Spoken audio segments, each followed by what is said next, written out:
Hello everyone. मैं हूं सर्वेश और मैं आप सभी का स्वागत करता हूं हमारे इस ऑनलाइन चैनल में जिसका नाम है कॉमर्स एकेडमिक पॉइंट।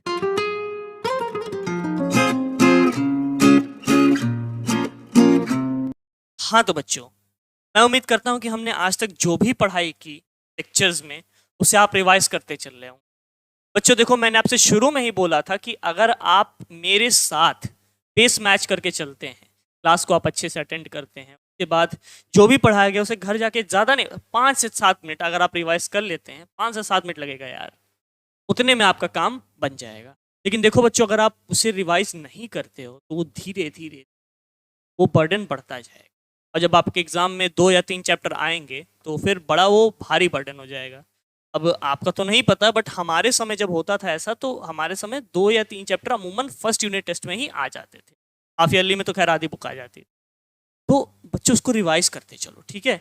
अगर आपके ने बुक नहीं ली है, मान लीजिए इस पैंडेमिक सिचुएशन में आप बुक नहीं भी ले पाए हैं, तो यार मेरे लेक्चर्स में पूरी बुक आपके सामने है। ऐसा तो है नहीं कि मैं कोई अलग उससे पढ़ाता हूँ, स्क्रीन पे आपके सामने, आप वहां से पढ़ लो, लेक्चर्स पॉज कर लो, स्क्रीनशॉट्स ले लो, उनसे बैठ के पढ़ो, नोट्स बना लो अपने, बट बच्चों पढ़ो, ठीक है। इस समय किसी का पढ़ाई में मन नहीं लग रहा है, ये जो एक बीच में लंबा गैप हो गया पढ़ाई की वजह, ये पैंडेमिक की वजह से पढ़ाई वगैरह के बीच में, मैं समझ रहा हूँ कि आपके लिए वो एक डिस्ट्रेस कॉल था, लेकिन धीरे धीरे चीज़ों को ऑन ट्रैक लाना पड़ेगा। देखो, कोविड धीरे धीरे खत्म होगा, ये महामारी हमेशा नहीं रहने वाली, ठीक है। और आपकी पढ़ाई का लॉस आपके लिए लॉस है। अगर आपको नॉलेज नहीं हो रही है तो सोचो, कहीं ना कहीं आप नहीं पढ़ रहे हो, फिर भी देश में कहीं ना कहीं किसी कोने में कोई ना कोई बच्चा है जो बैठ के पढ़ रहा है और वो आपसे कहीं आगे निकल, ठीक है। विद दैट बीइंग सेड, आज से आप वादा करो कि आपने जो भी पढ़ा आप उसको रिवाइज करोगे अच्छे से, ठीक है। और चलिए हम आज आगे बढ़ते हैं और कुछ इंटरेस्टिंग बातें शुरू करते हैं।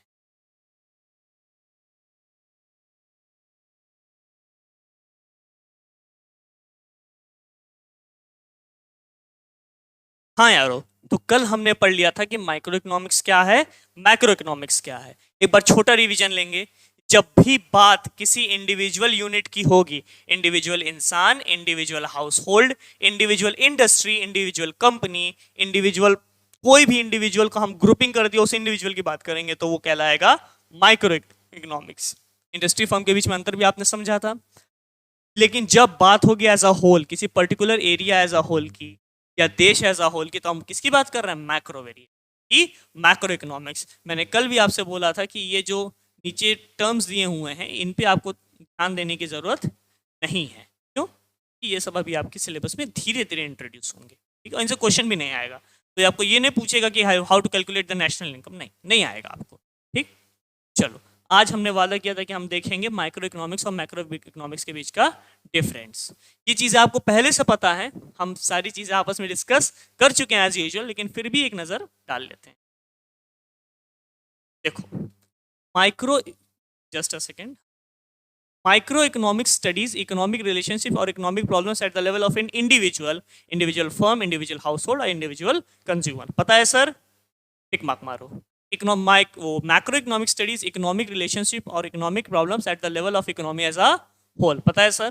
टिक मार्क मार दो। पता है सर? जहां भी एज अ होल आएगा मैक्रो इकोनॉमिक्स, जहां इंडिविजुअल आएगा micro. Microeconomics is basically concerned with determination of output price for an individual firm and industry. Accordingly, microeconomics is basically referred to as theory of price. क्या बोलती है sir? बच्चों यहाँ पे कुछ टिपिकल नहीं बोल रहा है, वो ये बात करे चूंकि हम माइक्रो इकोनॉमिक्स में एक इंडिविजुअल को स्टडी करते हैं। किसको स्टडी करते हैं? एक इंडिविजुअल को। आप खुद अपना दिमाग लगा के सोचो ना कि इंडिविजुअल कंज्यूमर की, इंडिविजुअल कंपनी की स्टडी कोई क्यों करेगा? अमूमन इसलिए की जाती है कि कंपनी जो सामान बना रही है उसका प्राइस क्या हो, क्या रखा जाए, उसके लिए माइक्रो इकोनॉमिक्स को स्टडी किया जाता है। इसी वजह से इसे माइक्रो इकोनॉमिक, इसे क्या कहते हैं? थ्योरी ऑफ प्राइस भी कहते हैं। इसको बहुत डिटेल में हम आगे पढ़ने वाले हैं, घबराना बिल्कुल मत। जैसे फॉर एग्जाम्पल, मैं, अब आप सोचो ना, टेढ़े मेढ़े अगर इतने बड़े पैकेट में आ रहा है, उसमें मान लो, अब मुझे एग्जैक्ट तो नहीं पता है, मान लो 50 ग्राम रहता है, उसे कैसे पता है कि 50 ग्राम टेढ़े मेढ़े अगर हम 5 रुपए में बेचेंगे तो लोग खरीदेंगे? कैसे पता चलता है? इसी माइक्रो इकोनॉमिक स्टडी से पता चलता है। मैगी, आप देखो ना, प्राइसिंग, मैगी पहले बड़ी आती थी, धीरे धीरे छोटी हो रही है, लेकिन दाम 5 ही रुपए है। उसको कैसे पता है कि हमको क्वालिटी गिरानी है, फिर भी लोग खरीदेंगे, मतलब क्वांटिटी गिरानी है? ये माइक्रो इकोनॉमिक्स को स्टडी करना। इसीलिए क्या कहते हैं इसको, थ्योरी ऑफ प्राइस। वही मैक्रो इकोनॉमिक्स अमूमन गवर्नमेंट यूज करती है। Macro economics is basically concern with determination of aggregate output and general price level economic, कि हमारी इकोनॉमी में क्या प्राइस लेवल चल रहा है।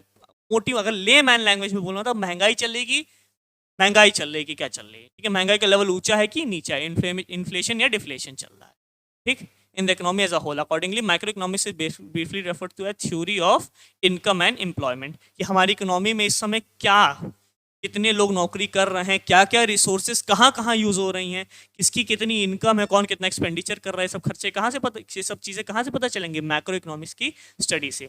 Theory of income and employment आप बहुत डिटेल में पढ़ोगे मैक्रो इकोनॉमिक्स क्लास 12th में, ठीक।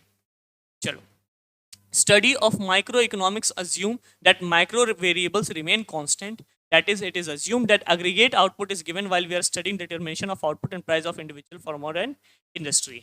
इसका एक एग्जांपल देते हैं, जब माइक्रो इकोनॉमिक्स स्टडी हो रही है ना, जैसे हम बात करते हैं पर्टिकुलर, जैसे हम जो बात करते हैं रियल लाइफ की बात नहीं हो रही, हम जब पढ़ाई के टर्म्स में बात करते हैं, मान लो हमको निकालना है किसी कंपनी की कॉस्ट, किसी कंपनी के एक प्रोडक्ट की कॉस्ट, तो हम ये अज्यूम करेंगे कि मार्केट में पूरे देश की इकोनॉमी में उस पर्टिकुलर, मान लो हम स्टडी कर रहे हैं एप्पल, इस स्टडी है, रियल लाइफ में ऐसा नहीं होता, एप्पल की डिमांड या एप्पल की प्राइसिंग क्या रखी जाए, ठीक। तो हम बाकी चीज़ों को कांस्टेंट रखेंगे कि एप्पल के लोगों की टेस्ट एंड प्रेफरेंस भी कांस्टेंट है, इकोनॉमी में कोई हादसा भी नहीं हो रहा है, नेचुरल कैलेमिटी भी नहीं हो रही है, सारी चीज़ों को हम कांस्टेंट रख देंगे, उसके बाद हम स्टडी करते हैं। वहीं जब हम मैक्रो इकोनॉमिक्स के वेरिएबल की स्टडी करते हैं तो हम माइक्रो के वेरिएबल्स को कांस्टेंट रख देते हैं। समझ में आया? नहीं समझ में आया? कोई दिक्कत? अभी ये चीज़ें तुमको तब समझ में आएगी जब तुम पढ़ लोगे कि मार्केट वो माइक्रो वेरिएबल्स होते क्या क्या है, ठीक है।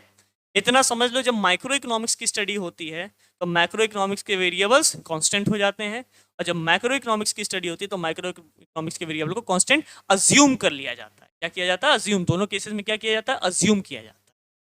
चलो, market forces of supply and demand play a significant role in the context of microeconomic problems like the problem of product pricing or factor pricing। ये क्या बोल रहा है कि देखो, मार्केट जो होता है ना, दो फोर्सेस पे चलता है, फोर्सेस ऑफ,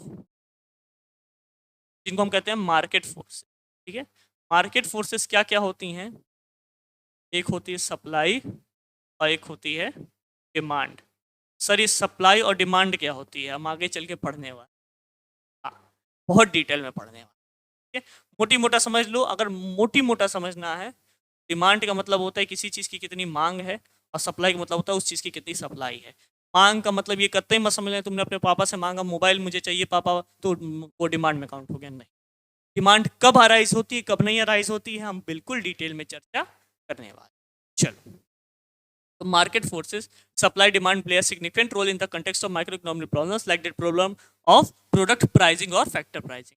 मैगी का रेट क्या रहेगा मार्केट में, तो किससे तय होगा उसकी डिमांड कितनी।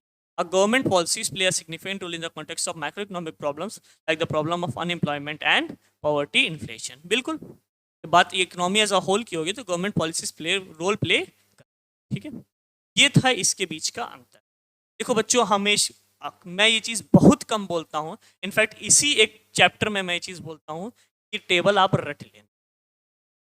ये इसी चैप्टर में आपको सुनने को मिलेगा, अगले चैप्टर से जहां हम इंडिविजुअल टॉपिक्स की स्टडी करेंगे आपको जीवन में कभी नहीं रटना पड़ेगा, लेकिन इन चीज़ों को आपको रटना पड़ेगा क्योंकि आपको इसी चैप्टर में एक ही लेक्चर में इतनी सारी चीज़ें बता देना संभव नहीं है। यहाँ जितनी चीज़ों की चर्चा हुई है माइक्रो इकोनॉमिक्स की, आपकी पूरी बुक उसी पे है, पूरी बुक की चर्चा एक चैप्टर में तो हो नहीं सकती है। इससे आप चाहो तो रट लो, ठीक है, और सिर्फ इसी एक टेबल को, बाकी इस चैप्टर की किसी और टेबल को नहीं, क्योंकि वो हम समझते चल, ठीक है। आई थिंक थोड़ा बहुत समझ में आया होगा, नहीं समझ में आया तो डरना मत। अब हम बात करेंगे पॉजिटिव और नॉर्मेटिव इकोनॉमिक्स की, पॉजिटिव और नॉर्मेटिव इकोनॉमिक्स की। अब जरा बड़ा ध्यान से समझो, अब सारा ध्यान मेरी तरफ बोर्ड। इकोनॉमिक्स का हमने देखो, दो लेवल पे दो बाइफर्केशन होता है। एक बाइफर्केशन हम डील कर चुके हैं, यानी कि मैक्रो और माइक्रो। माइक्रो मतलब इंडिविजुअल लेवल और मैक्रो मतलब economy as a whole. Economics का एक और बाइफर्केशन होता है पॉजिटिव इकोनॉमिक्स और normative economics, economics normative economics, देख लो एक बार, पॉजिटिव इकोनॉमिक्स और नॉर्मेटिव इकोनॉमिक्स। ठीक है सर, अब ये क्या होता है इसे बड़े ध्यान से समझो बच्चों। पॉजिटिव इकोनॉमिक्स, अब पॉजिटिव का शाब्दिक अर्थ क्या होता है? जो सही हो या जो पॉजिटिव हो, जो खुश हो, ठीक है। लेकिन इकोनॉमिक्स में इसका अंतर थोड़ा सा बदल जाता है। पॉजिटिव इकोनॉमिक्स की जब हम चर्चा करते हैं तो पॉजिटिव इकोनॉमिक्स हमें बताता है कि कोई चीज क्या है, कोई चीज या कोई फैक्ट या कोई फिगर क्या है, उसे हम वेरीफाई कर सकते हैं। फॉर एग्जाम्पल, मैं आपसे बोलता हूं कि हमारे देश की आज़ादी के समय जो गरीबों का प्रतिशत था वो अभी करंट से ज़्यादा था। आप कहोगे अच्छा, आपने आज़ादी के समय देखा कि हाँ भाई गरीबी का क्या परसेंटेज था, अभी का देखा क्या परसेंटेज था? हाँ सर आप सही हो। हमने आपसे बोला कि हमारे देश की आबादी 20 करोड़ है, 20 करोड़ लोग। आप बोलेंगे क्या सर झूठ बोल रहे हो? नहीं, मैं झूठ बोल रहा हूँ। आप गए, आपने सेंसस का डेटा उठाया, देखिए सर ये तो 135 करोड़ दिखा रहा है, आप झूठ बोलते हो। लेकिन मैंने जो बोला वो गलत तो है, फॉल्स है, लेकिन वो भी पॉजिटिव स्टेटमेंट। क्या है? Positive statement. क्यों? आप इसको किसी फैक्ट्स और फिगर से चेक कर सकते हो। पहली चीज तो ये हो गई कि ये वेरिफिएबल होता है, चेक करने लायक होता है, जरूरी नहीं सही हो, बट ये चेक कर सकते हो। अच्छा, दूसरी चीज, पॉजिटिव इकोनॉमिक्स कभी ये नहीं बताता है कि ये सही है ये गलत है। जैसे मैंने आपसे बोला कि हमारे देश में ड्रग्स की बड़ी डिमांड, ड्रग्स इलीगल है, यूथ को बर्बाद कर सकता है, यूथ को किसी भी जनरेशन को बर्बाद कर सकता है, बिल्कुल रहना चाहिए। कंजम्पशन मारने लायक है, आदमी पागल हो जाता है। लेकिन मैंने ये नहीं बोला, मैंने क्या बोला? देश में ड्रग्स की बहुत डिमांड जी, ये पॉजिटिव इकोनॉमिक्स है। ठीक है सर, ये पॉजिटिव इकोनॉमिक्स तो है। तो नॉर्मेटिव क्या है बच्चों? नॉर्मेटिव वो घर का बड़ा बुजुर्ग है जो बताता है कि क्या सही है क्या गलत है। नॉर्मेटिव इकोनॉमिक्स बताएगा कि देश में गरीबों के लिए पीडीएस होना चाहिए। पीडीएस मतलब पब्लिक डिस्ट्रीब्यूशन सिस्टम, सस्ते में अनाज दिया जाए। नॉर्मेटिव इकोनॉमिक्स बताएगा कि भले सरकार को फायदा हो चाहे ना हो, सरकार को हॉस्पिटल खोलने चाहिए। लेकिन इसमें एक दिक्कत होती है, नॉर्मेटिव इकोनॉमिक्स जो होता है ये होते हैं लोगों के ओपिनियन, इकोनॉमिस्ट के ओपिनियन, ये करना चाहिए वो करना चाहिए, ये ओपिनियन होते हैं। इस वजह से ये वेरीफिएबल नहीं होते हैं, ये वेरीफिएबल नहीं होते हैं। जैसे किसी इकोनॉमिस्ट में बोला कि अगर हम गरीबों के लिए स्कूल खोल दें या फ्री में एजुकेशन मिले, उनको अच्छी पढ़ाई मिले, तो हमारे देश से गरीबी मिट सकती है। क्या ये ऐसा 100% होगा? क्या गारंटी है? क्या कोई गारंटी नहीं। लेकिन ये उसका ओपिनियन, इसको आप वेरीफाई नहीं कर सकते हो। लेकिन पॉजिटिव इकोनॉमिक्स को आप वेरीफाई कर सकते हो। पॉजिटिव इकोनॉमिक्स सबसे पहला क्या है? वेरीफिएबल। भले फॉल्स हो, भले कोई बोले भारत में गरीबों की संख्या टोटल 5 है, फॉल्स है, लेकिन वो पॉजिटिव है क्योंकि वो वेरीफिएबल है। और इसमें no value judgement, no value judgement. Value का मतलब सर, अरे मोरल साइंस वाला मोरल वैल्यू यार, ठीक है। ये होता है नॉन वेरीफिएबल। क्या होता है? इसे आप वेरीफाई नहीं कर सकते हो। और value judgement involve, value judgement involve रहता है। समझ में आया? बहुत अच्छे से समझना, ठीक है। जैसे आप कह सकते हो कि अब देश में एक योजना चल रही है, प्रधानमंत्री आवास योजना, मोदी जी ने चलाई है, जिसमें गरीबों को पैसा मिल रहा है और उनके लिए घर बनवाए जा, बहुत बड़े बड़े तो नहीं, लेकिन हाँ रहने लायक घर बनवा दिए जा। ठीक है, घर याद है सब बनाते थे, प्रधानमंत्री आवास योजना। अब कुछ लोगों, कुछ इकोनॉमिस्ट का कहना है कि ये टैक्स पेयर्स के पैसे की बर्बादी है। कैसे बर्बादी है समझो, जो भी घर बन रहे हैं उसमें कुछ पैसा लग रहा है, वो पैसा कहाँ से आ रहा है? मेरे आपके दिए हुए टैक्स से आ रहा है। और उसे हमारी सुविधा के लिए हॉस्पिटल, ब्रिज या स्कूल या डिफेंस या टेक्नोलॉजी ना यूज करते हुए इनके लिए घर बनवाए जा रहे हैं। जिनके लिए घर बन रहा है, लाजमी सी बात है कि वो गरीब है, बिलो पॉवर्टी लाइन है, वो टैक्स कुछ दे नहीं रहा। कुछ इकोनॉमिस्ट का ये कहना है। कुछ इकोनॉमिस्ट का ये कहना है कि उनके लिए घर बन रहा है तो बहुत अच्छी बात है। क्यों? क्योंकि अगर उनको एक स्टैंडर्ड ऑफ लिविंग मिलेगा, जो पहले वो किराए में इधर उधर फूकते थे, कुछ पैसे से शायद वो बच्चों को पढ़ाएं, वो बच्चे आगे चल के कुछ अच्छा बने। बिल्कुल ना, बने कि नहीं बने? बने तो वो भी टैक्स पेयर बनेंगे, देश का विकास होगा। एक तबके को, एक पर्टिकुलर सेक्शन ऑफ लोगों को छोड़ के हम आगे नहीं बढ़ सकते हैं।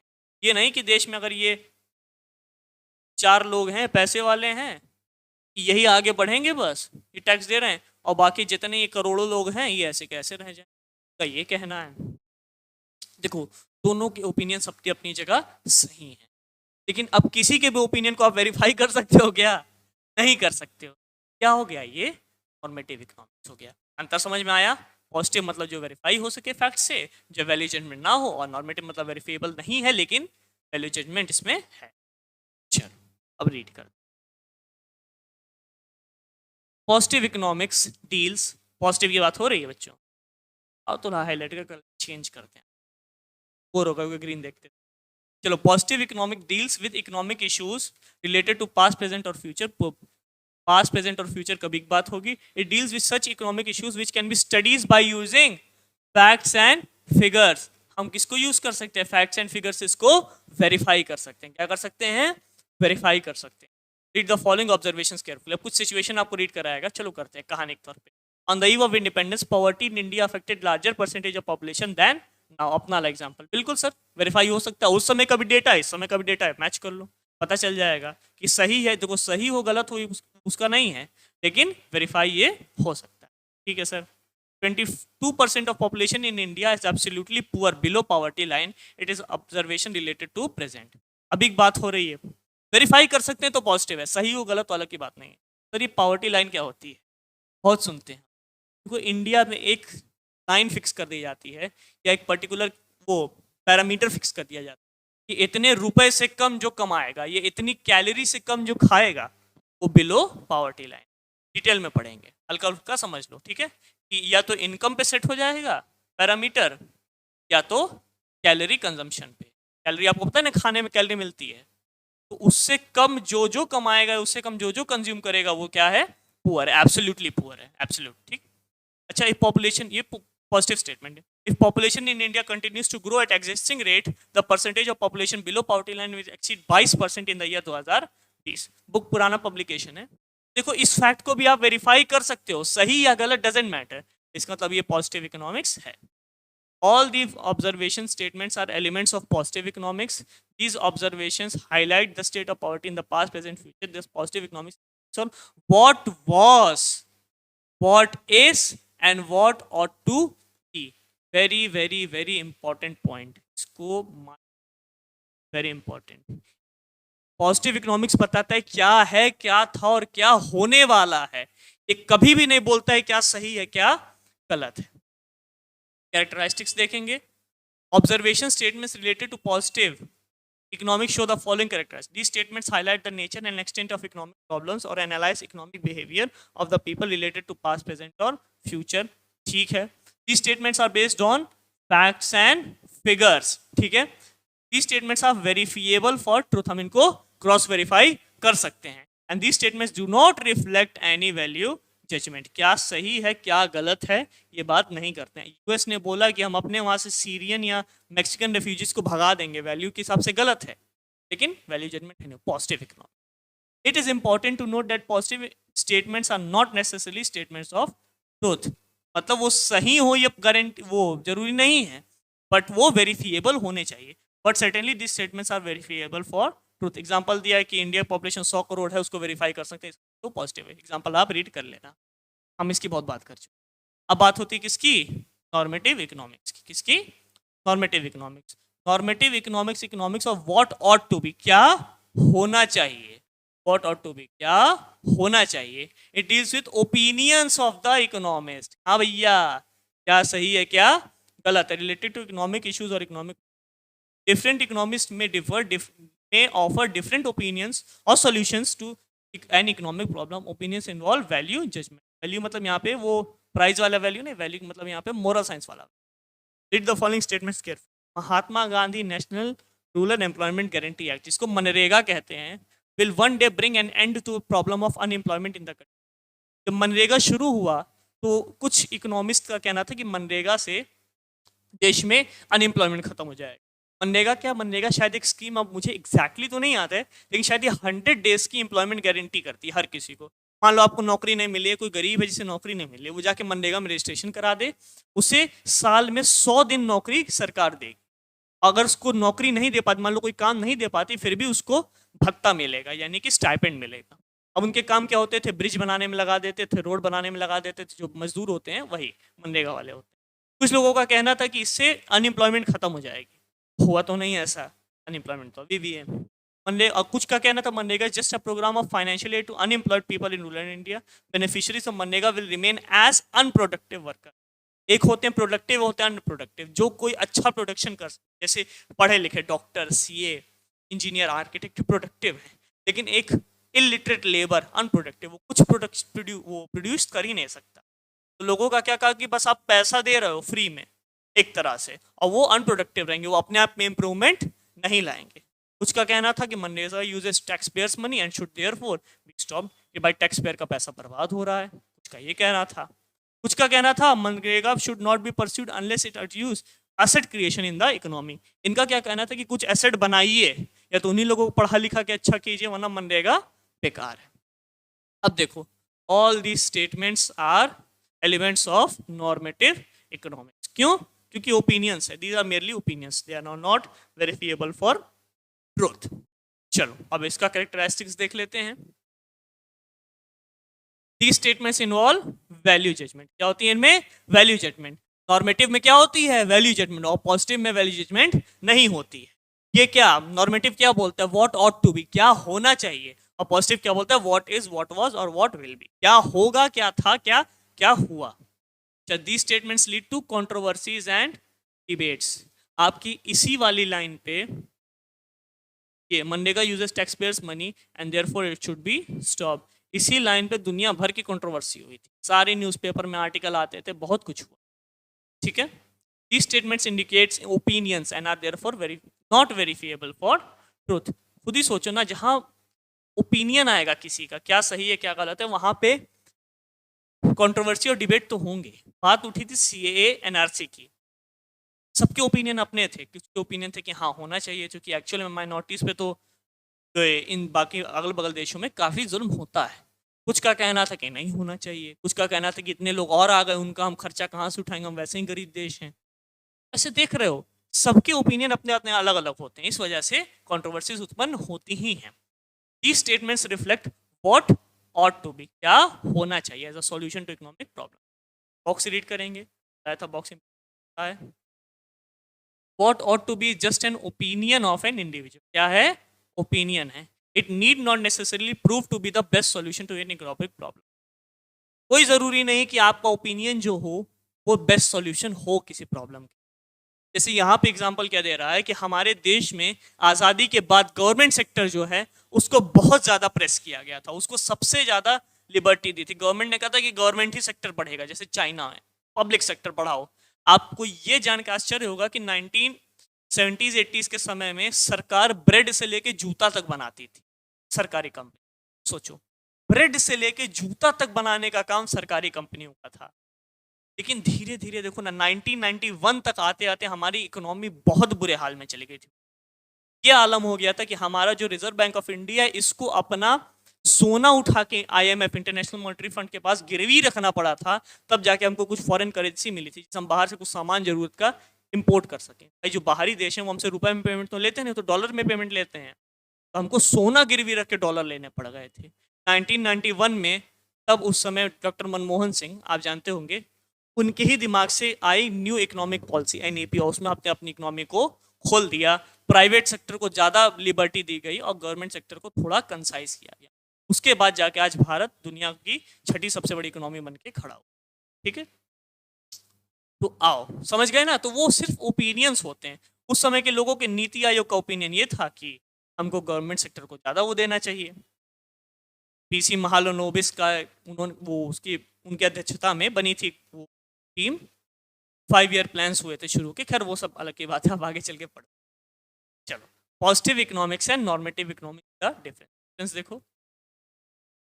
Positive economics deal with economic issues related to past present और फ्यूचर, ठीक है। Normative economics deal with opinions of economics related to economic issues और इकोनॉमिक प्रॉब्लम्स। वो कहाँ गया, ओपिनियंस। ठीक, statement of positive economics relate to what was, what is and what to be, क्या था, क्या है, क्या होगा। ये क्या बोलते हैं, क्या होना चाहिए। Statement of positive economics not necessarily, जरूरी नहीं कि सच ही हो, बट ये वेरीफाई हो सकते हैं। नॉर्मेटिव स्टेटमेंट्स ये ट्रू और फॉल्स नहीं कहा जा सकते, खाली ओपिनियन होते हैं, ठीक है। Facts and figures are verifiable for truth, ये वेरीफिएबल नहीं होते हैं। और positive economics do not involve value judgement, और नॉर्मेटिव इकोनॉमिक्स इन्वॉल्व्स। ये हमारी बातें हो गई, आपको अच्छे से समझ में आएगा कि पॉजिटिव इकोनॉमिक्स और नॉर्मेटिव इकोनॉमिक्स क्या होता है। खैर आई थिंक आज का समय हो गया है, तो आज तो नहीं हम कल के लेक्चर में देखेंगे, कल फ्रेश स्टार्ट करेंगे कि आखिर इकोनॉमी क्या होती है।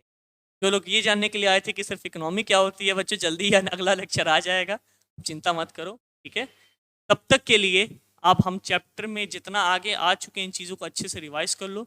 बच्चों यही बेस है, अगर शुरुआत के पहले चैप्टर में आप मेरे साथ बने रहे, उसके बाद के आगे के चैप्टर्स में आपको कोई दिक्कत आने वाली, ठीक है। तो घर पर रहें, सुरक्षित रहें, पढ़ाई करते रहें, सिर्फ इकोनॉमिक्स ना पढ़ें, बाकी सब्जेक्ट्स पे भी ध्यान दें, ठीक है। हमारे साथ बने रहे। अगर आपको कोई भी डाउट हो तो नीचे कमेंट सेक्शन में ज़रूर पूछें, हमारा ऐप इंस्टॉल कर लें, वहाँ चैट बॉक्स में भी आप पूछ सकते हैं। कोई भी और इंक्वायरी हो तो नीचे व्हाट्सएप नंबर आपको मिला हुआ है, आप उस पर फर्दर इंक्वायरी कर सकते हैं। स्टे सेफ, स्टे हेल्दी, धन्यवाद।